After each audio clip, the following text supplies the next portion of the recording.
Profesor Dr. Kismartini, Bapak Dr. Budi Warsito, dan Saudara Nur Rohman. Alhamdulillahirrahmanirrahim, pada siang ini kita akan melaksanakan seminar proposal yang nanti akan disampaikan oleh Saudara Nur Rohman dengan judul Analisis Pengelolaan Sampah Domestik di Kabupaten Tegal, Evaluasi Kebocoran Sistem dan Strategi Pengelolaan Berbasis Komunitas di bawah bimbingan Dr. Mariono dan Dr. Budi Warsito. Saudara Nur Rohman, siap? Sehat ya? Baik. Untuk jalannya sidang proposal ini nanti kita bagi jadi 3 sesi, Pak.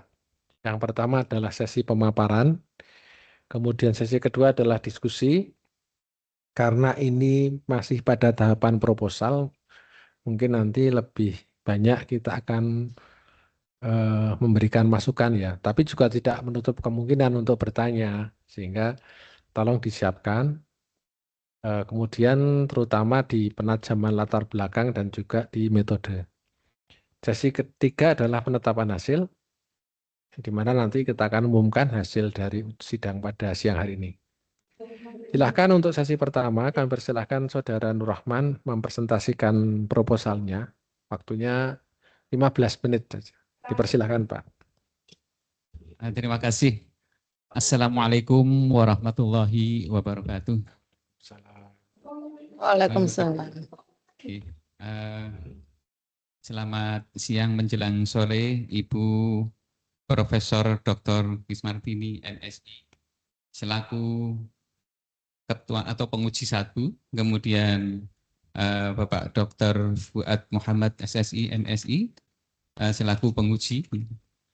Kemudian Bapak Dr. Budi Warsito, SSI, MSI, selaku penguji 3 dan pembimbing 2. Dan Bapak Dr. Engineering Mariono, STMT, selaku penguji 4 atau pembimbing 1. Sebelumnya saya perkenalkan, saya mahasiswa MIL dan uji ilmu lingkungan, yaitu kelas sore, Ibu. Jadi kelasnya orang-orang yang bekerja. Baik, saya akan menyampaikan proposal tesis saya dengan judul Analisis Pengelolaan Sampah Domestik di Kabupaten Tegal, yang menekankan kepada evaluasi kebocoran sistem dan strategi pengelolaan berbasis komunitas. Yang melatar belakangi proposal ini adalah kondisi kritis pengelolaan sampah di Kabupaten Tegal, terutama timbunan sampah harian yang mencapai 670 ton per hari.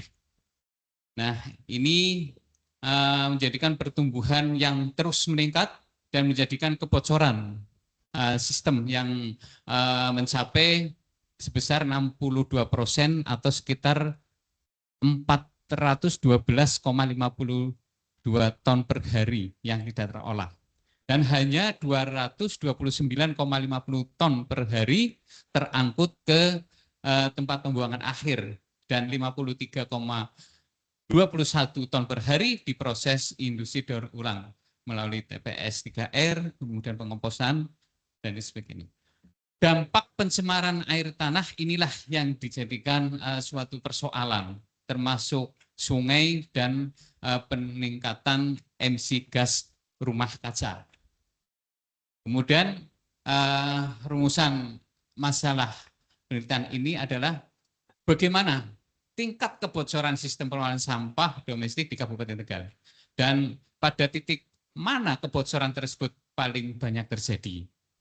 Kedua, sejauh mana efektivitas implementasi peraturan daerah nomor 6 tahun 2017, dan bagaimana kinerja program Desa Merdeka Sampah dan fasilitas TPS 3R dalam menurunkan volume sampah yang masuk ke tempat pembuangan akhir. Kemudian faktor sosial budaya apa saja yang mempengaruhi perilaku masyarakat dalam pengelolaan sampah. Dan kelima, bagaimana peran kelembagaan desa dan KSM dalam mendukung keberlanjutan pengelolaan sampah. Kemudian yang keenam, model pengelolaan sampah yang berbasis komunitas seperti apa yang paling efektif diterapkan. Kemudian tujuan penelitian ini adalah untuk mengukur tingkat kebocoran sistem pengelolaan sampah domestik. Kemudian mengidentifikasi titik-titik kritis kebocoran. Kemudian mengevaluasi efektivitas implementasi Perda nomor 6 tahun 2017. Kemudian menilai kinerja TPS 3R dan program Desa Merdeka Sampah dalam mengurangi volume sampah ke TPA. Selanjutnya menganalisis faktor sosial budaya yang mempengaruhi perilaku masyarakat dalam pengelolaan sampah. Selanjutnya mengkaji peran kelembagaan desa dan KSM dalam pengelolaan sampah berbasis komunitas. Yang terakhir, merumuskan model pengelolaan sampah berbasis komunitas yang efektif dan berkelanjutan berdasarkan integrasi temuan empiris atau nyata. Kemudian kerangka teoritis penelitian ini mencakup 3 teori implementasi, teori partisipasi, dan teori governance. Teori implementasi ini yaitu implementasikan kebijakan adaptif dengan fokus pada kapasitas institusional dan legitimasi politik. Kemudian multi level governance untuk koordinasi vertikal dan horizontal antar stakeholder dalam pemerintahan. Kemudian pembelajaran organisasional dalam mengidentifikasi dan merespon tantangan implementasi. Dan terakhir, evaluasi efektivitas Perda nomor 6 tahun 2017. Kemudian teori partisipasinya, itu Arnstein Leder itu untuk mengukur tingkat partisipasi masyarakat dalam pengelolaan sampah. Kemudian motivasi non-ekonomi seperti nilai sosial, lingkungan, edukasi dalam partisipasi bank sampah. Kemudian community of practice untuk pembelajaran multi-loop dalam pengelolaan sampah. Kemudian teori governance-nya itu meliputi kerangka institusional mencakup institusi formal, informal, dan hibrid dalam pengelolaan sampah. Nah, model sosial dan resiliensi komunitas dalam menghadapi krisis sampah berbasis komunitas. Kemudian ekonomi sirkular dan indikator kinerja kuantitatif dan kualitatif untuk mengukur efektivitas sistem pengelolaan. Selanjutnya metode penelitiannya. Kita menggunakan 2 pendekatan, yaitu pendekatan kuantitatif dan kualitatif. Metode kuantitatif itu household survey atau survei rumah tangga dengan kuesioner, kemudian analisis statistik, deskriptif, dan inferensial untuk mengidentifikasi pola kebocoran sistem. Kemudian power analysis untuk menentukan ukuran sampel yang representatif. Kemudian social network analysis untuk memetakan jaringan kolaborasi antar stakeholder. Pendekatan kualitatifnya itu wawancara mendalam dari pemerintah daerah, pengelola TPS 3R, dan tokoh masyarakat. Kemudian FGD-nya itu dengan anggota KSM dan masyarakat untuk memahami dinamika sosial budaya. Dan observasi partisipatif untuk mengamati praktik pengelolaan sampah di lapangan secara langsung. Analisis tematik untuk mengidentifikasi pola dan tema dari data kualitatif yang terkumpul.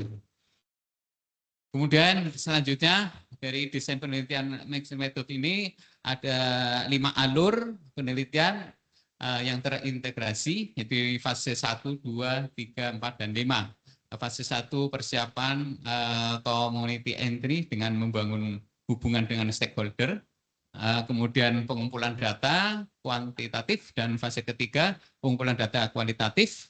Dan fase keempat, social network analysis untuk memetakan hubungan antar stakeholder.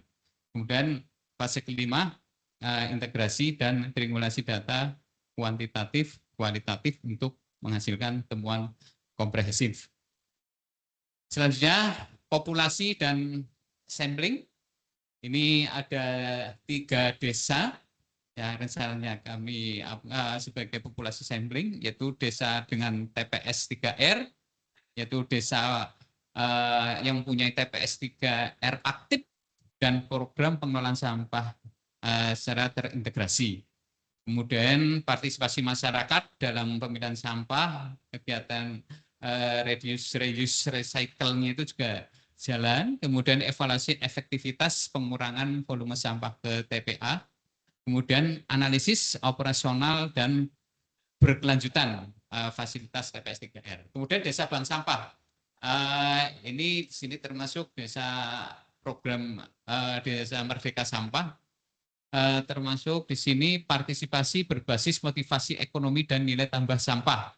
Kemudian evaluasi jaringan sosial dan kolektif efisiensi masyarakat. Kemudian analisis berkelanjutan finansial dan kelembagaan. Kemudian desa kontrol, ini desa yang tanpa intervensi khusus TPS 3R atau bank sampah aktif. Kemudian mengandalkan sistem konvensional pengumpulan dan pengangkutannya. Kemudian baseline dasarnya itu untuk membandingkan efektivitas program berbasis komunitas dan evaluasi perilaku dan persepsi masyarakat terhadap pengelolaan sampah. Nah, instrumen penelitian ini ada instrumen pengumpulan data, yaitu kuesioner terstruktur ya, untuk household atau rumah tangga survei dengan skala Likert mengukur perilaku pengelolaan sampah dan partisipasi masyarakat. Kemudian panduan wawancara mendalam ya, untuk stakeholder kunci termasuk kepala desa, pengelola TPS 3R, dan tokoh masyarakat. Kemudian panduan fokus grup discussion-nya untuk mengeksplorasi dinamika sosial dan persepsi masyarakat terhadap program pengelolaan sampah. Kemudian checklist untuk mengamati praktik pengelolaan sampah dan kondisi fasilitas di lapangan. Kemudian instrumen sosial network analysis untuk memetakan jaringan komunikasi dan kolaborasi antara stakeholder dalam pengelolaan sampah. Teknik analisis datanya yaitu analisis kuantitatif dan analisis kualitatif. Analisis kuantitatif itu statistik deskriptif untuk menggambarkan karakteristik responden dan pola pengelolaan sampah. Kemudian uji sequer untuk menguji hubungan antara variabel kategorikal dan perilaku pengelolaan sampah. ANOVA dan social network analysis. Kemudian untuk analisis kualitatifnya itu analisis tematik. Itu untuk mengidentifikasi tema-tema utama dari wawancara dan FGD. Kemudian coding, menggunakan pendekatan induktif dan deduktif untuk kategorisasi data. Kemudian analisis konten untuk mengeksplorasi makna mendalam dari narasi stakeholder. Kemudian jadwal penelitian, ini kami bagi 3 fase, yaitu fase persiapan, pengumpulan data, dan analisis dan integrasi. Ini bulan 1-3, ini fase persiapan, pengumpulan data bulan 4-8, dan bulan 9 ke 12 itu analisis dan integrasi. Dan mudah-mudahan bisa dipercepat, itu harapan kami. Kemudian manfaat dan kontribusi penelitian. Secara teoritis itu tentunya untuk pengembangan teori implementasi kebijakan lingkungan dengan perspektif community of practice. Kemudian integrasi motivasi ekonomi dan non-ekonomi dalam partisipasi pengelolaan sampah yang berbasis komunitas. Kemudian kerangka analisis kebocoran dengan pengelolaan sampah untuk konteks daerah lain di Indonesia.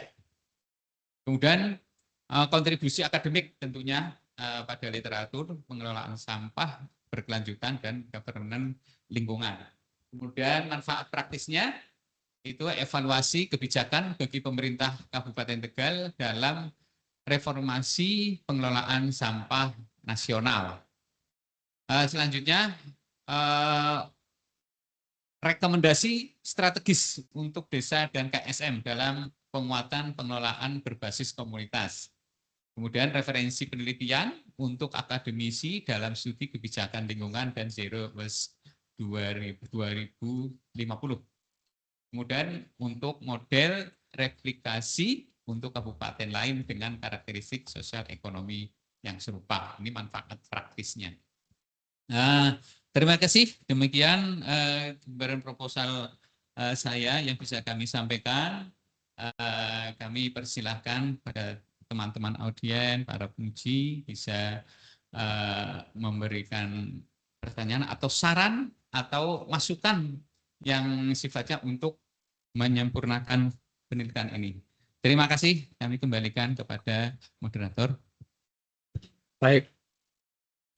Ya, demikian tadi sesi pemaparan proposal penelitian yang sudah disampaikan oleh Pak Nur Rahman. Perlu kami informasikan Prof. Ges, jadi Pak Nur Rahman ini adalah Pak Lurah ya Pak? Pak Lurah di Tegal, di Kota Tegal. Jadi ini kami mencoba membuat kelas Pak Lurah, Pak Kades bersekolah.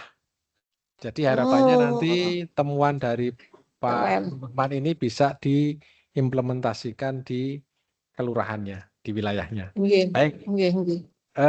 Di sini tertera Prof. Ges Martini sebagai penguji pertama. Untuk itu kami persilahkan Prof. Ges bisa memulai diskusinya.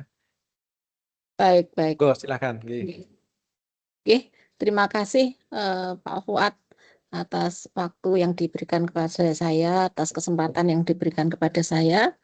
Assalamualaikum warahmatullahi wabarakatuh. Waalaikumsalam. Yang saya hormati para penguji yang sudah hadir secara offline maupun juga secara online, ya, dan juga Pak Nur Rahman, ya, selamat, luar biasa ini Pak Lurah bisa mengambil ya studi di MIL gitu dengan pembuatan tesis yang mungkin ini menurut saya luar biasa nih proposalnya ini. Proposalnya ini luar biasa nih Pak Rahman ya. Jadi untuk apa namanya ya, tingkatan ini magister apa dokter sih Pak Fuad? Prof. Magister, Prof. S2. Magister. Nah ya itu. Untuk magister ini rasanya banyak yang harus dilakukan ya. Saya rasanya kayak menguji disertasi begitu, saking kompleksnya, banyaknya tujuan gitu. Jadi tujuan yang disampaikan tadi ada 6 gitu ya, saya identifikasi tadi ada 6, itu semuanya membutuhkan effort masing-masing. Semuanya membutuhkan metode masing-masing, teknik analisis yang berbeda-beda gitu ya. Nah ini ya perlu juga dipertimbangkan. Nah, ini sudah semester berapa Pak Nur Rahman? Ini semester 3 Ibu Prof. Semester 3 ya, nggak apa-apa sih, semester 3 masih banyak waktu ya. Tapi perlu juga dipertimbangkan ya Pak ya, dengan banyaknya banyaknya tujuan itu gitu. Nanti kita coba lihat satu persatu. Ini sebentar. Mana Mas? Niki nomor kendaraan buat satu melodi. Nanti. Ini yang saya ya, jadi coba kita lihat nggih satu persatu. Ini nomor 1 adalah mengukur tingkat kebocoran sistem pengelolaan sampah domestik di Kabupaten Tegal dan mengidentifikasi titik-titik kritis kebocoran. Ini kalau dilakukan betul itu kan eh, membutuhkan waktu dan tenaga juga gitu ya untuk mendapatkan hasil gitu. Nah, mungkin saya ingin bertanya aja dulu, Pak Nur Rohman, dengan 6 tujuan ini menurut Bapak itu bisa Anda selesaikan dengan baik atau mungkin yang penting ada datanya kayak gitu. Gimana nih Pak Rohman? Mungkin Pak Rohman dulu yang menyampaikan. Jangan-jangan memang sudah ini ya, memang sudah direncanakan dari jauh bahwa hal-hal ini akan dicapai gitu. Karena semuanya harus terjawab nanti di endingnya, di akhir tesis nanti harus terjawab semua Pak Nur Rohman. Coba monggo Pak Nur Rohman gimana? Baik, terima kasih Ibu Prof. Memang kami melakukan tujuan dari 6 tujuan ini, salah satunya adalah tingkat kebocoran yang nantinya akan melakukan turun lapangan ke beberapa titik yang benar-benar itu terjadi kebocoran, memang membutuhkan waktu yang cukup lama. Kami memang kebetulan ini. Oke, silakan. Mengenal dari beberapa teman-teman seluruh kepala desa yang ada di Kabupaten Tegal. Memang di Kabupaten Tegal itu kalau bisa kami sampaikan itu ada 281 desa. Nah, itu memang yang akan kami kliki itu desa yang punya TPS 3R, kemudian desa yang mempunyai program Merdeka Sampah, dan desa yang tanpa, yang tadi saya sebutkan yaitu desa kontrol, yaitu tanpa TPS 3R, dan desa yang tanpa melakukan pengelolaan Merdeka Sampah atau bank sampah.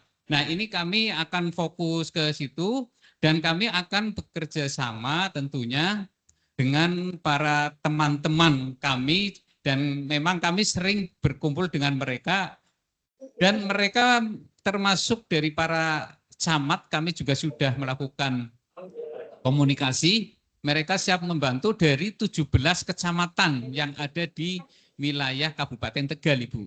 Makanya kami untuk tingkat kebocoran atau termasuk dari nomor 1, 2, 3, 4 faktor budaya sosial dan lain sebagainya, mungkin kami bisa dibantu oleh beberapa teman-teman, di samping kami juga mempunyai tim yang akan terjun ke lapangan, Ibu. Demikian, Ibu. Nah, itu saja nomor 1 ya, penjelasannya kan panjang begitu, dan itu ada konsekuensi metodenya ya, metode dan teknik analisis datanya. Sudah disiapkan ya Pak ya? Sampun Ibu.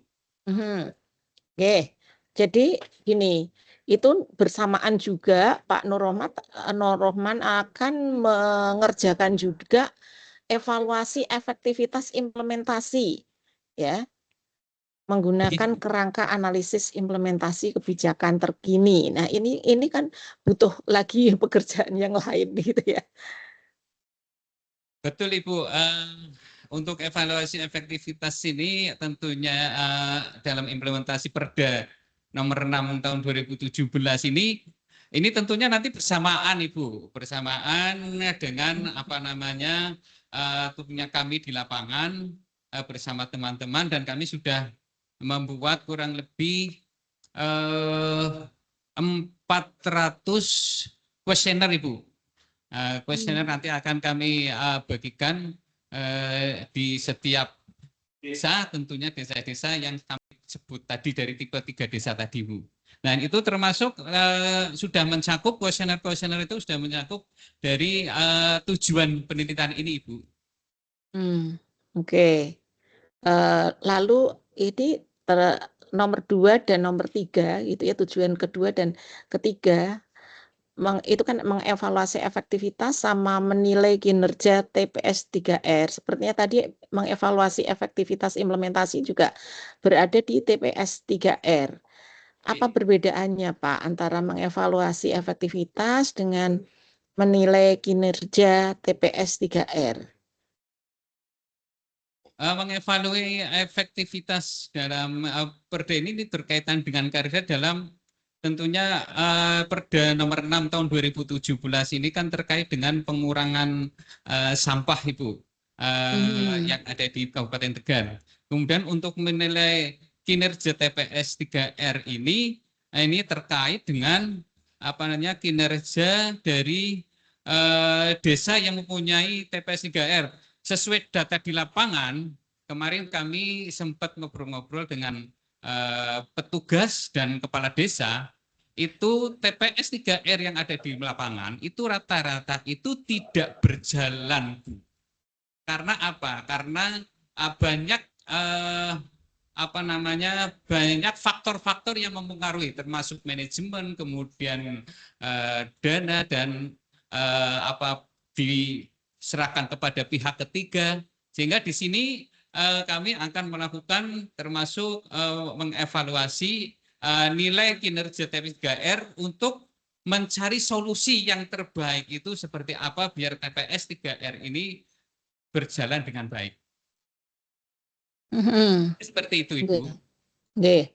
Nah, itu ya saya kira tadi artinya di sini Pak Nur Rohman sudah bisa membayangkan begitu ya apa-apa yang harus dilakukan gitu.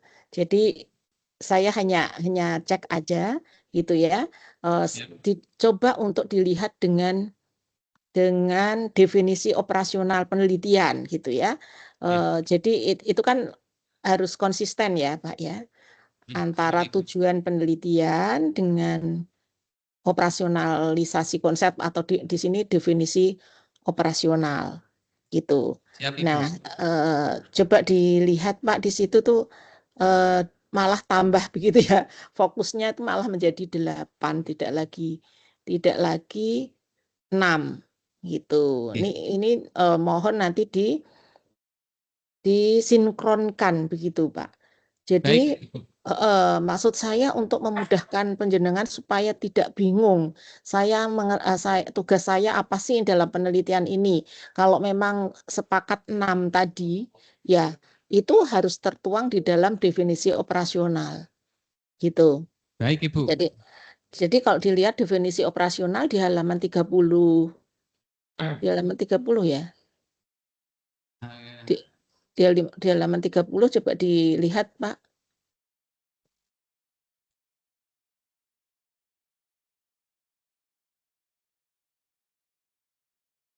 Ini Bu. Nah, itu diurutkan saja Pak supaya konsisten dan mempermudah Pak Nur Rohman ketika menyusun instrumen ke lapangan ya. Jadi nomor 1 kan mengukur tingkat kebocoran sistem pengelolaan sampah gitu. Betul, Nah, Ibu. di sini kebijakan ya. Di sini kebijakan. Ya, itu ada di nomor berapa? Kalau saya tanyakan dari tujuan nomor 1 itu tertuang di definisi operasional yang nomor berapa, Pak?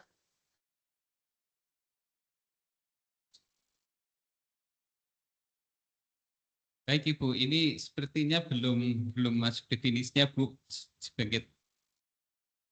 Ada Pak, nomor 6. Oh, kebocoran Ada, Pak. sistem nomor 6 betul. Oke, ada nomor 6. Nah, ini disinkronkan supaya runtut ya. Kita coba aja satu persatu ya. Nomor 2 itu mengevaluasi efektivitas implementasi. Itu yang nomor berapa ya? Sebaiknya nama variabelnya itu disinkronkan, disamakan saja. Jadi kalau iya disamakan juga karena di situ kan kebijakan nomor 1 input itu ya. Saya nggak tahu ini kok input kebijakan. Padahal maunya ini adalah melihat hasilnya kan, hasil kebijakan kan. Karena yang dipertanyakan kan evaluasi efektivitas implementasi. Berarti kan itu output dari kebijakan. Tapi di sini tertulisnya input ya ini. Nah, ini yang agak-agak saya masih juga agak bingung juga untuk bisa menangkapnya. Kan salah. Kebijakannya untuk inputnya harusnya output ya Bu, maaf Bu. Nggih, output. Nggih, baik Ibu.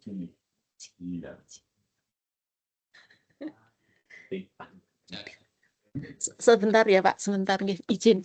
Nggih, terima kasih Bu. Ini ini.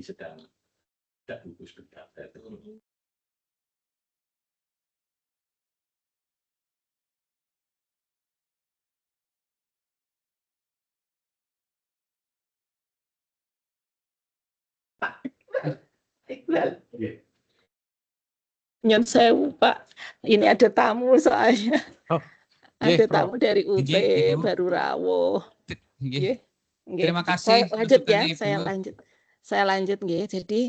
Jadi sebaiknya nih Pak diurutkan. Baik. Jadi jelas gitu. Misalnya tujuan pertama itu mengukur kebocoran, berarti dioperasionalkannya seperti apa, cara mengukurnya seperti apa gitu ya. Nggih, baik Nanti Ibu. karena itu akan tertuang di dalam instrumen penelitian itu. Oke, jadi nanti karena di sini kok input semua ya, kebijakan input, infrastruktur. Nah, infrastruktur kalau kita lihat di dalam tujuan itu sepertinya nggak ada ya Pak ya? Ada nggak?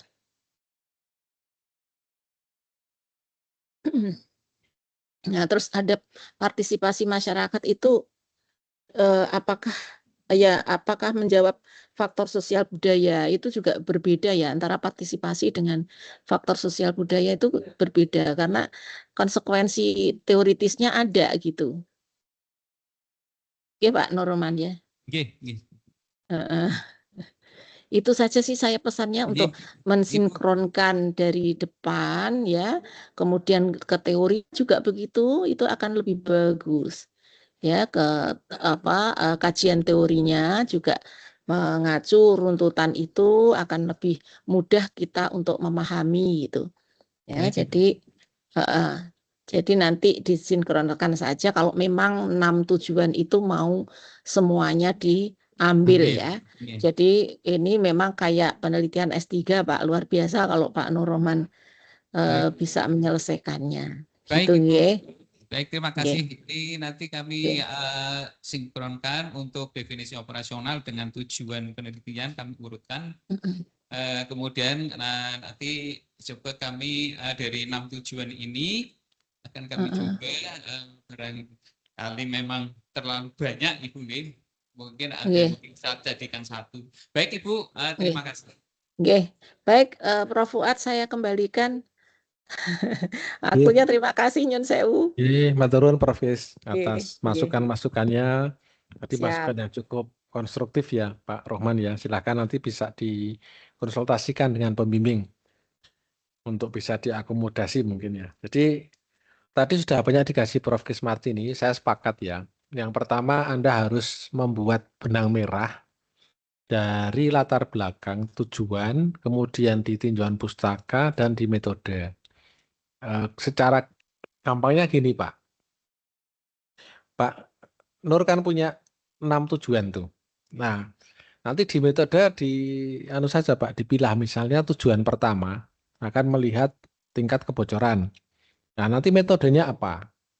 Tujuan kedua ini apa tadi ya, Pas ya. Nanti metodenya apa? Gitu saja diurutkan sehingga nanti akan terstruktur dengan baik. Begitu juga nanti pada saat Pak Nur membuat pembahasan dan diskusi atau hasil dan pembahasan juga diurutkan saja, diurutkan lagi dari tujuan 1 sampai 6. Kemudian di kesimpulan juga seperti itu. Nah, nanti di saran juga Pak, saran itu misalnya saran yang pertama itu adalah terkait dengan tingkat kebocoran. Maka sarannya bagaimana? Tentunya saran yang ada nanti tidak keluar dari konteks penelitian tesis ini. Ini saya juga pertanyaan sama ini Pak sebenarnya ya. Tujuan yang jumlahnya 6 ini, apakah tidak memberatkan ya? Ya nggak apa-apa. Ya kan? Saya Pak Nur kan sekarang semester 3. Kami pengen harapan kami itu semester 4 selesai. Berarti waktunya kan hanya tinggal berapa bulan. Nah, ada di sini kan tadi untuk jadwalnya kan sampai 1 tahun ya. Nah, nanti tolonglah dipertimbangkan lagi ya. Kalau mau dikerjakan dan selesai ya bagus sih sebenarnya. Silakan Pak. Baik, terkait dengan ini tujuan ini memang dari awal memang kami sudah mempertimbangkan Bapak dengan jumlah tujuan yang cukup banyak, kemudian beberapa juga membutuhkan apa namanya waktu juga. Memang kami tadi yang kami sampaikan kepada Ibu Prof, memang kami rencananya itu saya atur memang dari 3 desa yang mempunyai dari 400 yang nanti akan kami sampling itu di antaranya itu 3 desa yang mempunyai TPS 3R, program Merdeka Sampah, kemudian desa yang sebagai desa kontrol. Nah, itu dari 3 desa itu nanti memang kami sudah merancang sebenarnya itu satu kuesioner dari 400 kuesioner ini sudah mencakup dari semua tujuan. Nah, kecuali seperti itu. Ya. Nah, tadi Anda sekali kerja, tapi bisa untuk menjawab beberapa tujuan. Nah, itu nggak apa-apa itu. Dan juga Pak Nur mungkin, karena mungkin Bapak kan asli orang sana natif ya, sehingga mungkin akan bisa memberdayakan atau minta tolong kepada kolega-koleganya kan mungkin dengan sangat mudah. Siap. Nah, nanti tolong di jadwal penelitian itu Pak Nur buat lebih singkat saja. Mungkin kalau kemarin ini berapa ya? Untuk collecting data itu butuh waktu berapa lama? Nah, ini bisa dipersingkat. Kemudian mungkin analisis sehingga nanti untuk penelitian ini tidak sampai membutuhkan waktu 1 tahun. Karena jumlah respondennya berapa? 400. 400. Belum lagi nanti akan mengadakan FGD juga. Iya. Ya. Nggak apa-apa kalau misalnya. Diskusi. Saya tarik ke depan ya Pak Nur. Jadi Anda ini kan judulnya terkait dengan bocoran pengelolaan sampah berbasis komunitas. Nah, tapi kita belum diantarkan apa sih kelebihan pengelolaan sampah berbasis komunitas itu dibandingkan dengan teknologi yang lain misalnya. Ya itu harusnya bisa dimunculkan di latar belakang. Silakan Pak. Kelebihannya apa?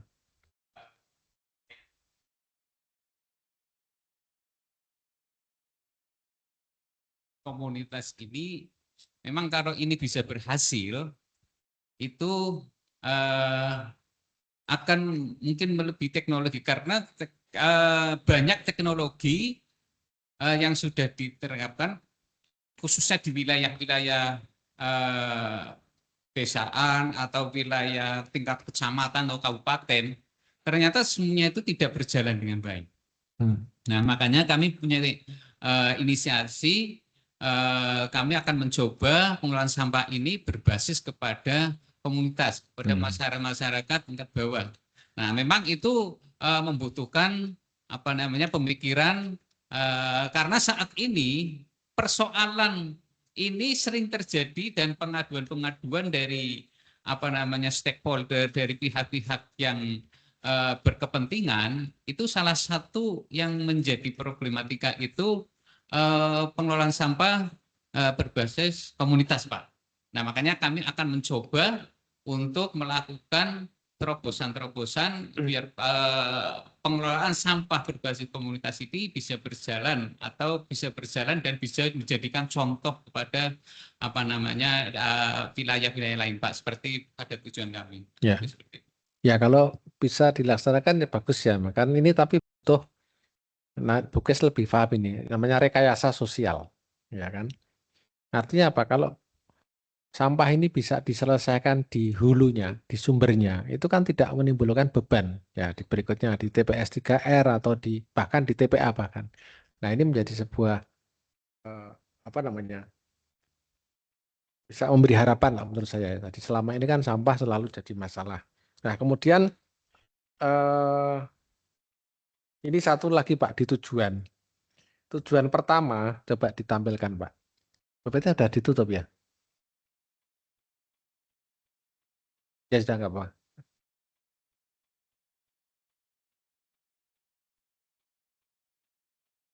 Ya tidak apa-apa Pak. Ini aja. Tujuan pertama adalah mengukur tingkat kebocoran ya, benar ya Pak. Nah, kalau di dalam dunia pendidikan ada beberapa tingkatan disebut dengan taksonomi Bloom. Jadi misalnya tingkat 1 itu mengukur, menilai, menghitung, itu taksonomi Bloom. Yang lebih tinggi lagi nanti adalah menganalisis, mengkaji, terus ada lagi yang lebih tinggi lagi itu adalah merumuskan atau apa ya? Itu ya. Jadi kalau di taksonomi Bloom, mengukur ini masih dalam level S1. Nah, jadi mungkin nanti tidak hanya mengukur Pak, tapi juga mengkaji atau menganalisis. Nah, jadi kenapa sih terjadi kebocoran itu kan? Kalau S1 kan ukur hanya ketemu angka kan, atau ketemu misalnya kandungan logam berat Pb pada tubuh ikan. Kalau S1 cuma mengukur, jadi kandungannya berapa itu, berapa miligram atau per berat badan. Tapi kalau S2 kan harus menganalisis atau mengkaji lah. Kenapa kok bisa sampai tersitu? Nah, nanti harapan saya Pak Nur juga untuk level S2 bisa ditingkatkan ini ya. Jadi kenapa terjadi kebocoran? Dan ini mengidentifikasi titik kritis. Nah, itu nanti ada sebuah analisa atau kajian. Nanti tolong diperbarui lagi Pak. Ya.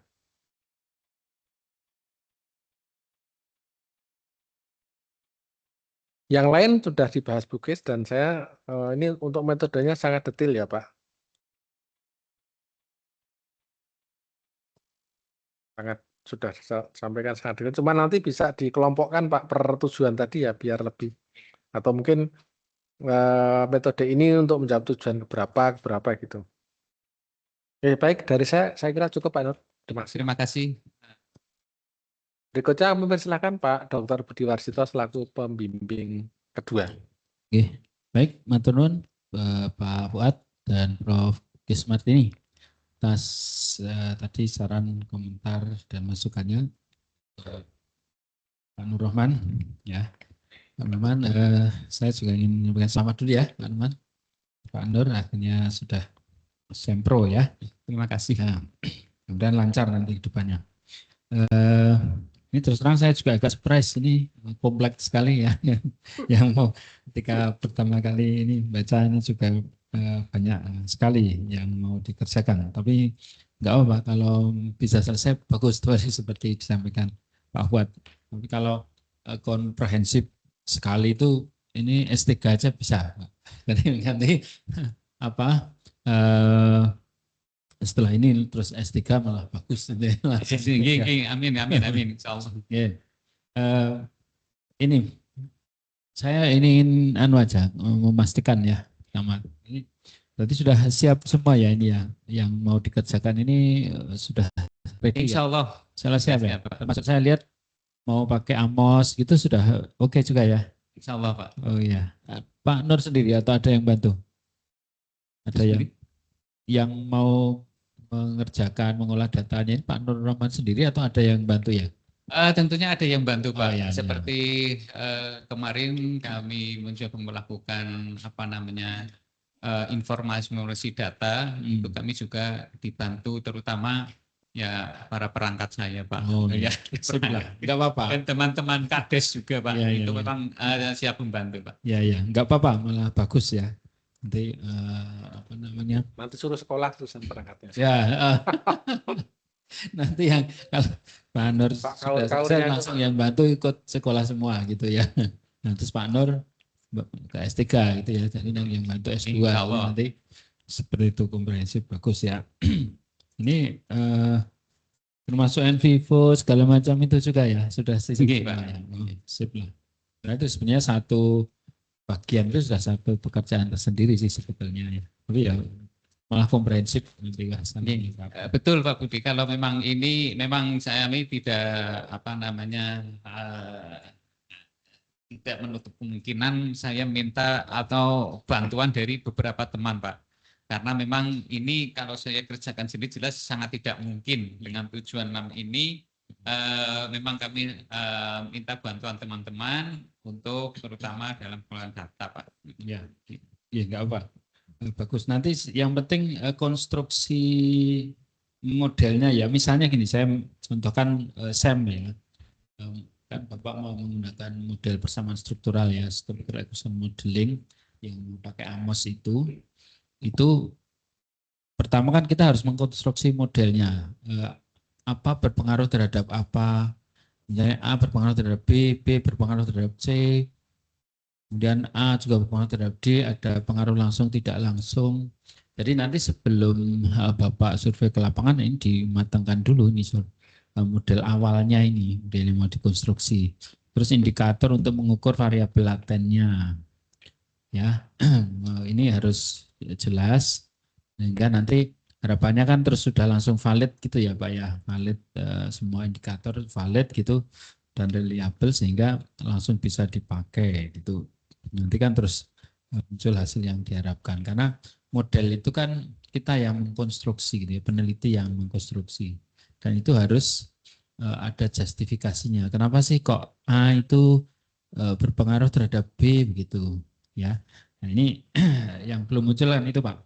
Nanti dimunculkan sehingga nanti sebelum survei itu harus matang dulu. Nah, sehingga nanti jangan sampai nanti salah penempatan garis model-modelnya itu ya. Kan kompleks ini soalnya. Termasuk indikator-indikatornya jangan sampai ada yang terlewat sudah terlanjur survei banyak ini lupa belum ditanyakan nah, gitu ya. Nanti harus ini matang dulu gitu ya. Gitu. Ini untuk semua ini ya, semua hal ya. Karena 400 ya ini. Gitu. Masuk nanti ke mediasi. Wah, ini sudah lengkap sekali ya ini. Sudah variabel-variabelnya nanti yang direct effect, indirect effect-nya gitu-gitu. Dirancang dulu dengan baik. Berarti pelaksanaannya nanti ini ya, segera setelah ini ya.